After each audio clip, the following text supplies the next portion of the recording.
Thanks for checking out my video. If you want to learn more from me, I have a lot of classes on Udemy.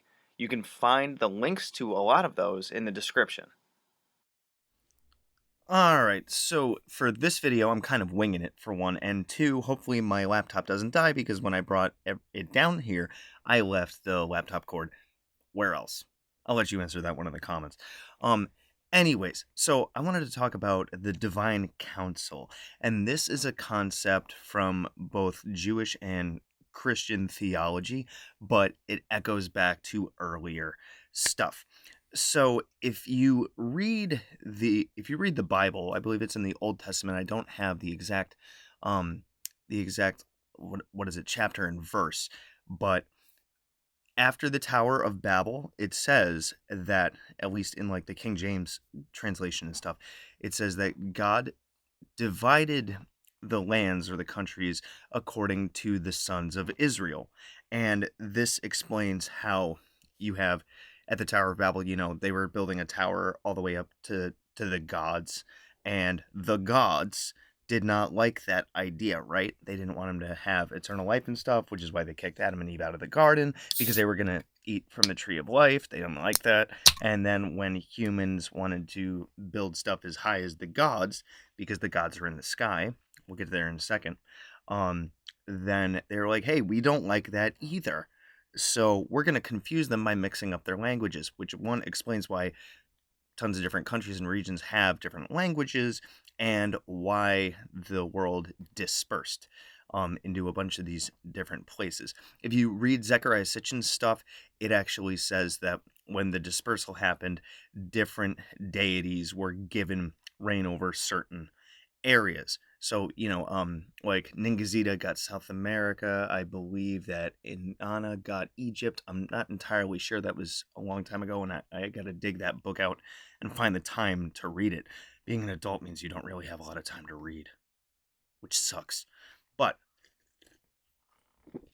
so it says the sons of Israel, and you're like, oh, what's that? That's Jewish centric. Well, when they discovered the Dead Sea Scrolls, right, they found earlier translations, which instead of it saying the sons of Israel, it said the sons of El. So someone edited it, didn't they? So anyway, the sons of El, what does that mean? Well, the sons of the Most High.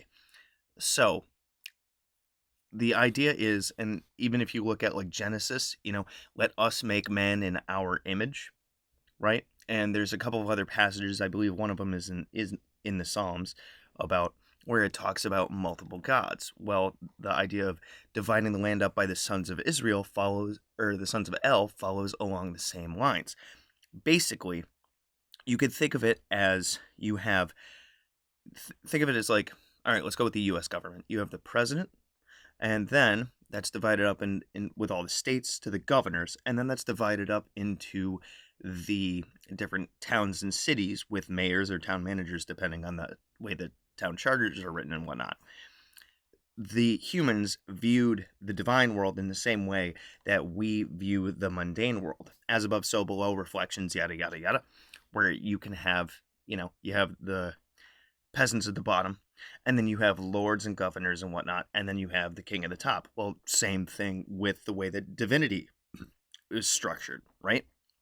So you have God dividing up all the lands among his divine council, and God, El, whatever, is at the highest point of it, right? And Yahweh's portion, as it's written, is Israel, right? So other deities get other lands. And then eventually, God is like, yo, screw this division. I want to rule everything again. Now, it's my conjecture that the idea of being Yahweh and El being the same thing, I kind of slightly disagree with that, because El is most high and Yahweh was just he was a Canaanite storm god, right? So you have El being up here, Canaanite storm god, Yahweh being down here. But then they get elevated, or Yahweh gets elevated and equated with El. Well, think of it this way, or as a side note, as an addition, Elohim can mean like plural, as in multiple gods. From my other studies and stuff, with what I really love to dive into, let's look at the Mesopotamian Sumerian stuff. Anunnaki, right? Those from those who from heaven to earth came. Anunnaki. Well, you have who's the highest god of the Anunnaki? Anunnaki. Who's the highest god of the Elohim? El. Oh, look at that. A little synchronicity there. Synchronistic whatnot. Sorry, guys, I got something in my eye and it's driving me nuts. Where's my eye drops? They're not here. They're upstairs. So, you have this division among all the lands with these different gods there.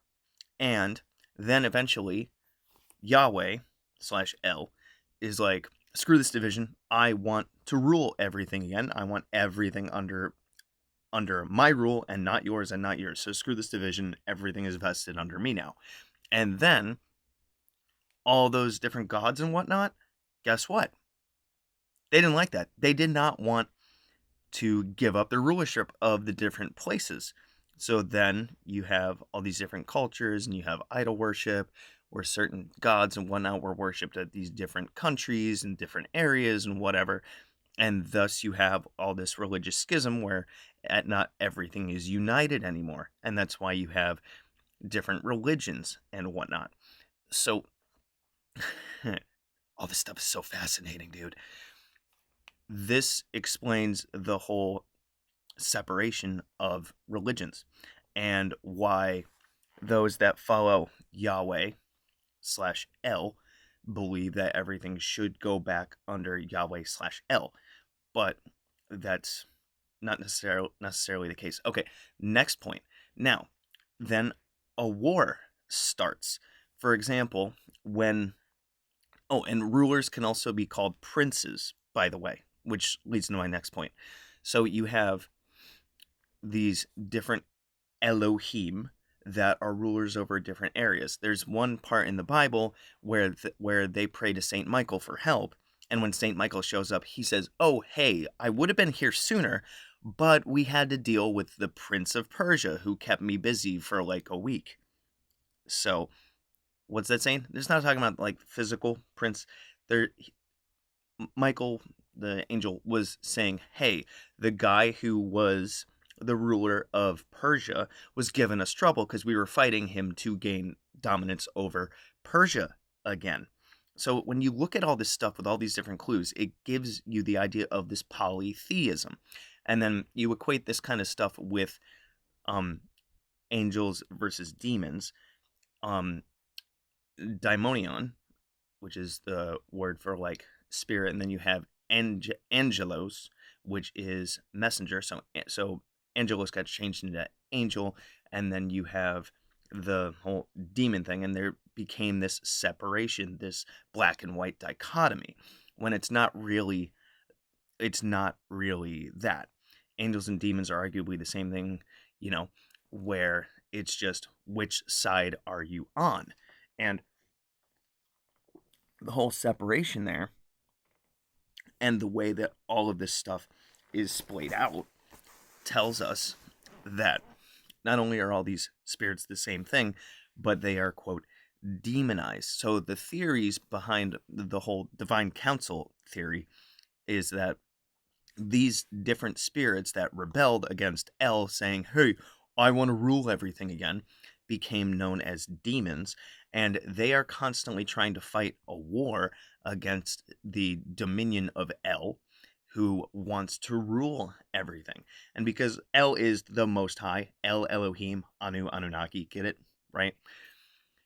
They want to screw around with El's supposed kingdom. So what do?